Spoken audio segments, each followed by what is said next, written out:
want to make the Amanda Nunes Cyborg fight. Cyborg does not. But is it only That's a fact. Is it only because she doesn't want to sign a new contract? Hell no. I don't know. Then say that.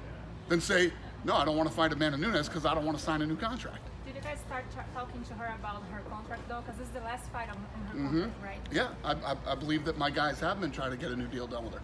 Obviously, if we're trying to make the Amanda Nunes fight, we're trying to get a new deal done too. So you're still interested in having her around? If yes, you can of course. reach It's not like we're trying to chase her out of here. We're trying to get something done. We're trying to get another fight. Or if she wanted to, she could do a one-fight deal and fight Amanda. And Would you do that? One fight deal? sure. A one-fight deal with a UFC title? on She the line? doesn't want to fight Amanda Nunes. That's period. End of story. But you would let her fight one She fight doesn't- and for a UFC title fight? Because then she'd be a free agent with a belt over her shoulder if she won. She wouldn't be, though. She wouldn't be a free agent. Okay. She'd have the belt, and there's a clause that goes along with the belt. So you do a one fight with the extension. So it wouldn't really be a, yeah. What do you think this next fight for her? You know, which kind of challenge do you think that Felicia brings to her What's that? for Cyborg? This fight against Felicia. What can you talk about that? Yeah, it's an interesting fight. You know, you have Felicia, who is undefeated, 7-0, going in against the toughest test of her entire career. But at the same time, Cyborg's coming off a devastating knockout loss, and I don't know. You know, obviously a huge fight for her and a huge fight for Cyborg. You finally got Melbourne announced. What took so long to get that thing official? We were looking at different places. You know, it's not as easy as just saying, "Oh, we're going to go to Melbourne," unless we already have a deal done. We didn't have a deal done. We were looking at other places, and we got it worked out. That card, that fight is obviously massive. What's the rest of the card going to look like? You know, it takes a lot to sell a stadium like that. No, it doesn't actually. Yeah. No, it actually doesn't because you couldn't have. If I was Vince McMahon writing scripts, you couldn't have a better script than this. You know, you have the champion, who's from Australia, and then you have the interim champion. You know, it couldn't be better. What do you think? You got a number in mind for how many people we're going to see in the stadium that night? Yeah, I think we sell it out at 60,000. Yeah. Have you Yeah. talked to John Jones after this? It's going to be the biggest fight in Australian history. Period. Any fight they've ever done there, this will be the biggest fight ever. And this fight is global. Like, when they did big fights in Australia, whether it was a boxing match or whatever, even if all of Australia was engaged, the rest of the world wasn't. You know, you got the Middle East, you got Europe, you have Canada, the United States, Mexico, Brazil. You know, all these countries are going to be interested in this fight. I don't think there's ever been a fight since Costa Zoo or something, you know, where there was a fight where the rest of the world was interested. Dana. I'm just curious about John Jones with like this new situation coming up from Turkey. You know, if you want to pay attention to that and have talked to him. I haven't talked to him, but my guys have. What's the feel? What's the what? The general feel is that he's saying there's Listen. nothing to it. There's two sides to the story, and the truth is somewhere in the middle, I'm sure. So, I don't know. I'm numb to this shit now. It's like doesn't faze me anymore. Every time we do a fight with John, I'm wondering if it's going to be his last, you know, so. Just because of money and stuff that he just... No, it's not has nothing to do with money. It's what's going to happen outside the octagon. I don't ever worry about what's going to happen inside the octagon with John Jones. He's the best.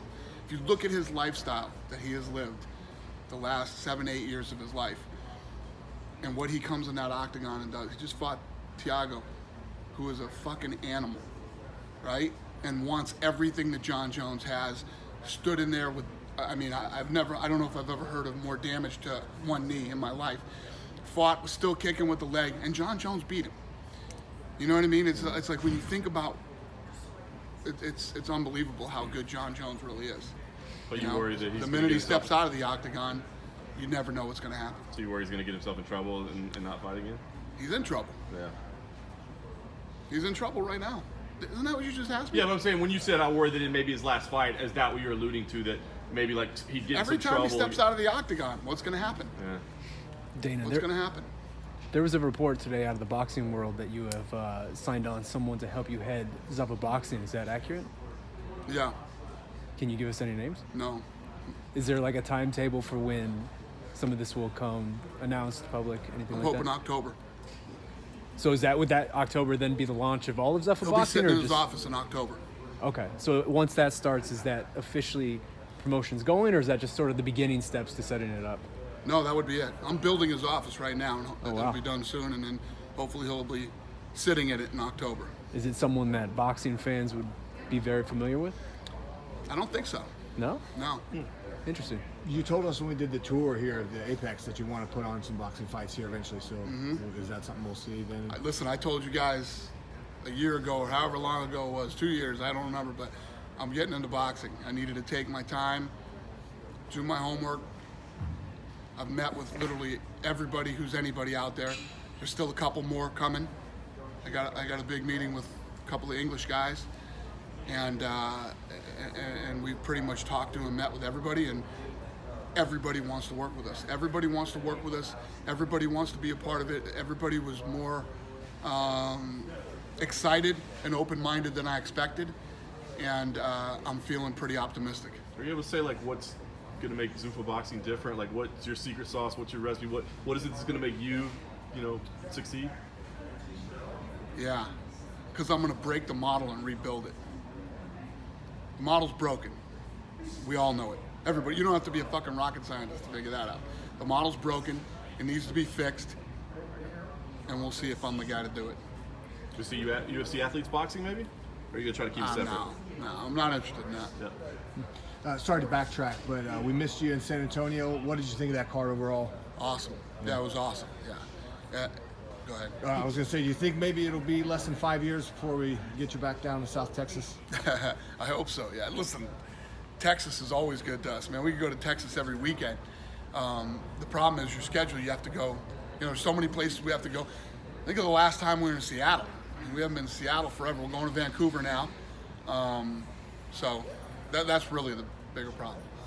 You like the idea of Masvidal and Leon Edwards fighting inside the octagon instead of outside it? Yeah, I mean, that's a fun fight, obviously, and there's so many fun fights in that weight division right now. So many different things we can do. I'm excited about it. Dana, we're doing a story on Jessica Andrade in her first, belt defense. What can you tell us about this fight? First of all, Andrade is a beast. You know how I feel about her. And then Weili Zhang is awesome, fun. I'm going to that fight. I'm going straight from China to Abu Dhabi, and then I'm going to Australia for the Australia fight. So I'm going to all those fights. Normally I run the international ones here from the headquarters, but I'm going to those. I'm very excited. What did you think of that slam that she did in Rose Namajunas? Yeah, I heard down in Brazil that there's like a lot of negativity about that. It's part of the sport. You can slam. Slams are a part of the sport. She won that fight fair and square. I mean, that it wasn't. If she had done anything illegal, she would have been disqualified, and she wouldn't have won the title. She won the fight fair and square, and for people to say otherwise is ridiculous. So I love Rose Namajunas. She's a sweetheart and great champion for us and everything else. But she got slammed, she got hurt, and she lost the fight. Andrade won that fight fair and square, and she is the champion. Thank you, guys. Thanks, Dan. Thanks, Dan. Thanks.